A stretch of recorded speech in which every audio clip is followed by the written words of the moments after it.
So today we're going to start our new project, which is stop motion animation. So what is stop motion? It's a movie created by numerous still images playing back to back in order to create motion of the characters or objects in the images. And in the next few slides, I have examples for you guys to look at on your own time. They can include the basics of if you want to work in clay, how to go ahead and mold it, but also how to move the objects very slowly and taking pictures after each time you move it. This one, it's an artist that I follow on Instagram. He's pretty funny. He uses people as his objects, but then he creates cutouts of celebrity faces and kind of puts them over the person's face while they're dancing or moving around. This one's another stop motion animation kind of showing you a finalized product using clay. And it's kind of cool. It just shows you what is capable through just using still images and putting them right next to each other back to back. And if you guys have heard of Aardman Animation before, they're pretty famous. You can click on the link to also watch their commercial. So after looking at those examples, the next option is, or the next thing is to figure out what you're making, what the movie is going to be about. And you have two options to choose from.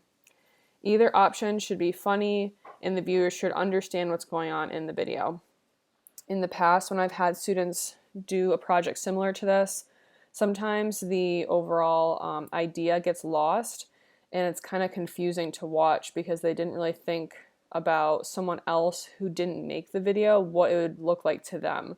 So you want to make sure to keep the viewer or the audience in mind and make sure that your idea is kept very clear. So your first option is to create a story about the life of an artist that we've learned about in class. We've learned about Alexander Calder, Dustin Yellen, or Louise Nevelson.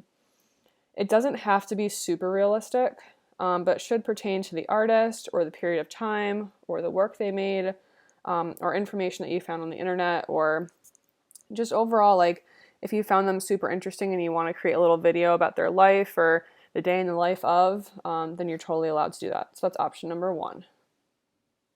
Option number two is to create a story about what your life has been like during this time away from LHS. Can it be funny, sad, a mystery, a love story, etc.? Absolutely. Think outside the box. You are telling a story and you want to make sure it's interesting to the viewer. Please make sure it is school appropriate, so inappropriate content is not allowed and will not be given credit for this project. But, you know, I understand that it can be a little boring at home, so if you want to become more imaginative, that's totally fine. More power to you.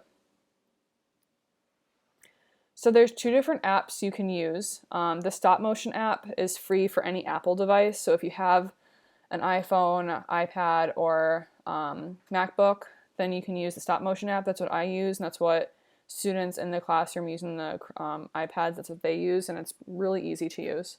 If you don't have an Apple product, then there's another Chrome extension. It's called Stop Motion Animator Chrome extension. The link is right there to kind of show you how to download it. You're also going to be using objects found around your house. You can use drawings that you've drawn or images from magazines or pictures that you have at home. And if you have Play-Doh or clay at home, you're also allowed to use it. It's not required to make this project, but if you want to do a claymation, then go for it. What it really comes down to is you need to just use the resources you have at home. So if you have any like sports balls, like soccer balls, basketballs, sneakers, toy cars, Legos, anything that is around your house, even like a bunch of pencils or books, you can animate them by manipulating them in any way, by creating little pictures and kind of putting them together to show that the book or the pencil or the ball or the shoes are moving. During this time away from LHS, I've been cooking a lot. So if I was doing this assignment, I could actually create a little story maybe about like how a cookie is made. And so I would start off by taking pictures, a bunch of pictures back to back, mixing cookie dough, adding the chocolate chips, forming them into little cookies, putting them in the oven, watching them melt, and so on, to kind of give the storyline of what would happen to a cookie. So I added 2 videos of how to use the apps. One is for the stop motion app, one is for the Chrome extension. Both videos are super helpful and go through the entire process. So as well as playing around your own, definitely use these resources. On the stop motion app, there is a green screen option. It's definitely not required because it is a $1 add-on. But if you want to try it out, you're more than happy to do so. And I also included a video of how to use that.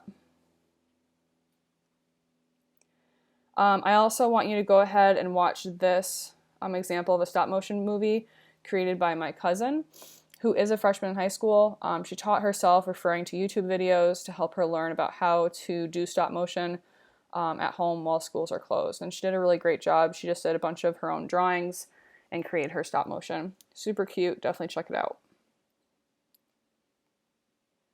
So recommendations. When you're making the stop motion, it's super important to make sure that you keep the device that's taking the pictures in the same location. If you move around the camera as well as the objects, it doesn't work because you need the viewpoint to be still and then the objects themselves are moving. So it's really important to keep the camera in one place and then you're slowly moving those objects and taking pictures after each move. If you have a tripod, that's fine, or you can prop it up in some way. The video for the Chrome extension shows the person taking a video of themselves moving an airplane. I would recommend not having yourself in it, but like turn the camera around so it's in a viewpoint where you can move objects and then take pictures. So that's a recommendation I have. Make sure the lighting in the room that you're taking pictures is good. Too dark or too blinding of light isn't going to look very good in pictures that you're going to make a movie out of. So make sure the lighting is good. Move your objects ever so slightly for each picture. If the object moves too much between frames, it won't move smoothly in the movie when it's played. This is super important. It seems tedious, and it kind of is, to move an object like a teeny tiny centimeter each time before taking the next picture. If you move the object too quickly, then it looks like they kind of, they're not actually playing through a movie when you play the entire thing. So move it a little bit at a time.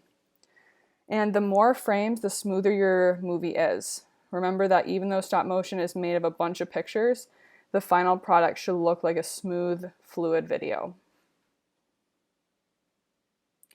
So the requirements for this project: total length of time should be 25 to 40 seconds. And it's highly recommended you must have 24 frames, which are the pictures, per second in order to make a smooth movie.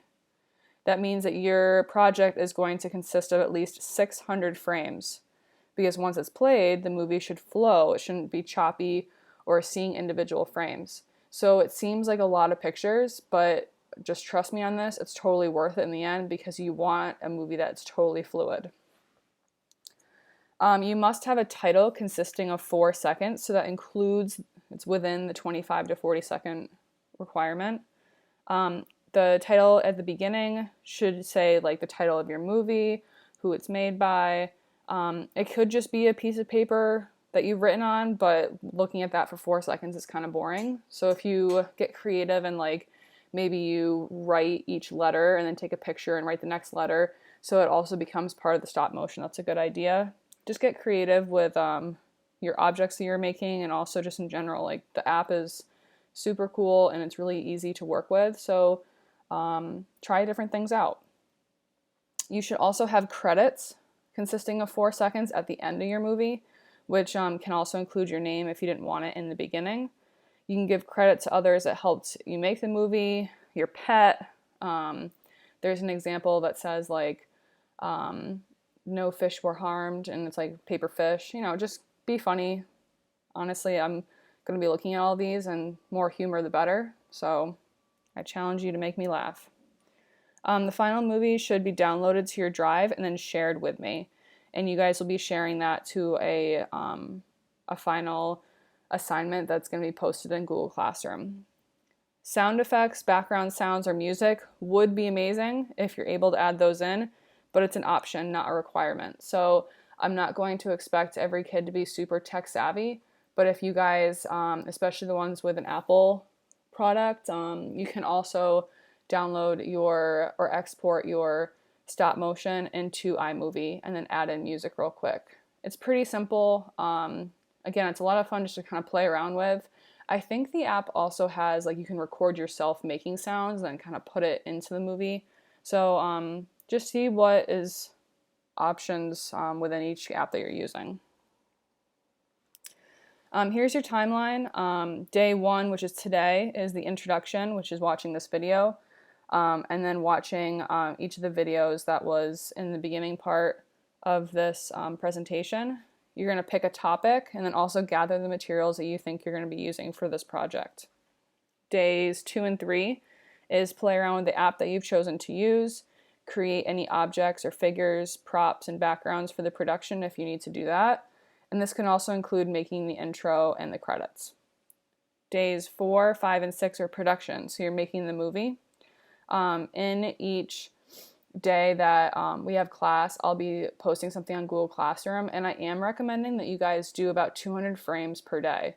It sounds like a lot, but keep in mind you're moving the objects ever so slightly and taking a picture real quick, so it doesn't take that long to make so many frames, but you don't want to get behind where you're on day 5 or day 6 and you haven't started this project, because then you are making about 400 to 600 frames in one day, which can take some time. So break it up into small bits. Day 7 is when the movie should be completed and downloaded to your Google Drive and then shared with me through Google Classroom onto the assignment that is asked for the submission. Specific dates of these days depend on which class you're in, so just refer to Google Classroom every day to see what actual dates for this project are due by. All right, so now it's time for you to go ahead, get back on Google Classroom, watch the rest of these videos on the Google slideshow that I added to the assignment, and then begin the rest of your information for day 1. Have fun, good luck. Let me know if you guys have any questions, and I'm super excited to see what you can come up with.